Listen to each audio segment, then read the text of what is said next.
So, dry January is this huge concept where you go sober for the month of January.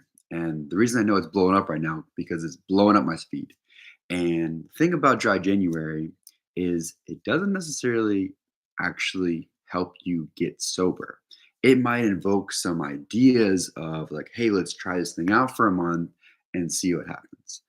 But, you could come in dry in January and be like, all right, let's be sober for a month and then just like party my ass off in February. So I'm going to go over just a couple of stats of what dry January actually does, the positives, and then four tips on how to make a dry January really impact your life if you're looking to get sober. So, first stat is that a study showed that 70% of dry January participants drank less alcohol 6 months later. So, it may actually help you drink less, but not necessarily cut it out completely for the rest of the year. And it also showed that 35% of these participants wanted to cut out alcohol completely after starting dry January. So, people are drinking less, and then some people are like, hey, you know what, like this is a good idea, I'm going to go ahead and try to cut this out. But that doesn't necessarily mean that these 35% of the people are successful. Now, how can you make these people more successful? With these four different tips. The first one is to create your goal based off of a big why, not just like, yeah, I just want to try to stop drinking for like a month. Like there's no why there. But if it's like, Loa, like my dad was an alcoholic and I saw alcoholism my whole entire life. I saw the way that it really put a hindrance on our relationship, her relationship with my family, and I don't want my newborn child to have to go through that. Like that's a why. It's a why that's bigger than yourself.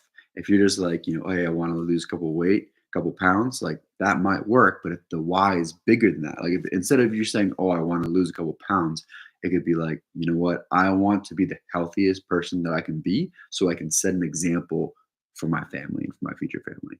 That's a big why. So number one is to create a why, specifically one that's bigger than yourself. Tip number two is instead of making it based off of time, like, oh, I want to be sober for a month, make it based off of disproving your bullshit beliefs around alcohol. Like, you really just got to sit down and write down, okay, why do I drink in the first place? What does alcohol actually give me? Oh, it helps me have more fun. It helps me be more social. It helps me be more confident. It helps me dance. Like those are like the really like common ones, right? So just write down a list of all the things you feel like alcohol brings you, and then try to disprove those bullshit beliefs because they're absolute bullshit. Absolute bullshit. So write them down and then try to figure out, okay, what can I do in order to disprove that as I'm sober for instead of being like for a month, I was like, I'm gonna be able to I'm gonna try as hard as I can to disprove these beliefs by being the same way that I feel like I am drunk, but sober. I want to feel as confident as I feel when I'm drinking, but when I'm sober. And then when you're able to disprove those things, then you could say, okay, then I'll go back to drinking. Not just be like, oh, I'm gonna be sober for a month and things are gonna change. It's the same thing if you're like, you know what, I'm gonna get healthy. So I'm gonna go to the gym for a month and then see what happens. If you don't have a great why, if you don't have, something you're actually looking forward to in the future, you're gonna quit. And then you're gonna say, wow, that was a great 1 month. Now I'm done. Right? If you're not gonna see the progress. Okay. So make it based off of your beliefs where you feel like alcohol actually brings something to your life and disprove it. It doesn't matter how long it takes. Make it a challenge. See how fast you can do it. And this will change your life. Okay. Number three, replace and reward.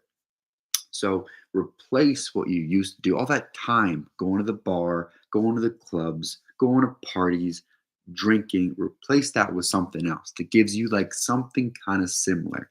Like let's say, like if it's at night, right? Let's say instead of going out to the bar or the clubs, play beach volleyball at night, where they have lights, or play tennis, like to do something active with your body that you can do in a social setting, but doesn't include alcohol. Because the one of the worst things people do is they say, "Oh, I'm not going to drink, but I'm going to go ahead and go to the bar."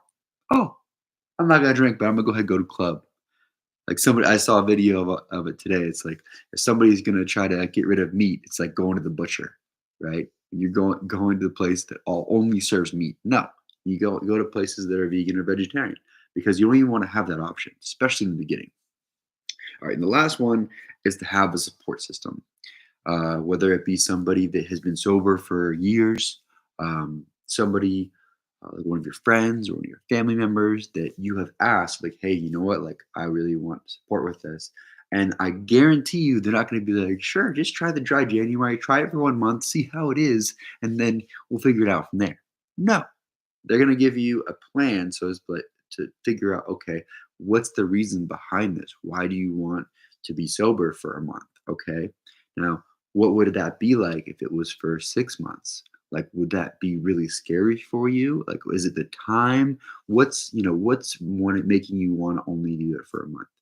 Right. So you got to have some sort of support system and then learn from them, like all the positives that came in their life. Like maybe even ask them, hey, like what are the top three benefits you've been able to find from being sober, right? Whether that be a friend or a family member or even a coach or a mentor to reach out to them to be that rock for you to be able to hold you accountable.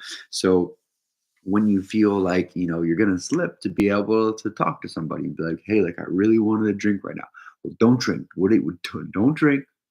Instead, go grab some ice cream because it kind of fills the same gap, right? It has that sugar, it has that glucose, it has that little spike of energy, right? If you're sometimes when you stop drinking, you have cravings, and you don't necessarily have it for the alcohol. You can feel those same cravings with sweets. And you have to make sure they're like healthy sweets, because if you just smash a whole bunch of them, you could start gaining weight even though you drop the alcohol. So find out a replacement and be able to reward yourself with that replacement and have that support system so that if you're starting to fall back, you have questions or you start to feel cravings, to be able to message somebody and have them be there for you. That's super important. And for all those other people that are doing dry January without these four tips, yeah, you can do it. But if you get to the end of this month, I guarantee you most people are gonna be like, thank God, now it's time to celebrate. And instead of that, make an actual plan and make an actual difference, because the light at the end of the tunnel is sobriety is awesome. You can do everything that you can do drinking, except you get to claim all the glory. You get to claim it all. It's not like, oh, well, I did karaoke. Oh, it was just because I was drunk. Or, oh, I was dancing like crazy last night. Oh, that's just because I was drunk. No, you get to claim everything. That is a beauty of sobriety. And you get to take responsibility for all your actions instead of be like, oh, well, I was just messed up last night. Oh, that was just because I was hammered. No, you take full responsibility and you take full ownership. And that is what's beautiful about sobriety. And your health will benefit from it, and your relationships will benefit from it. Your confidence will skyrocket. So, is there a benefit to being sober for the rest of your life? Absolutely. Is it difficult? Sure. It's definitely difficult to start. But if you have these four tips and you actually apply them into your life, it will make you way more successful in your journey. Thank you so much. I hope you have a beautiful rest of your night. If you have any questions, comments, concerns, write them down below. Much love, and I'll see you guys tomorrow.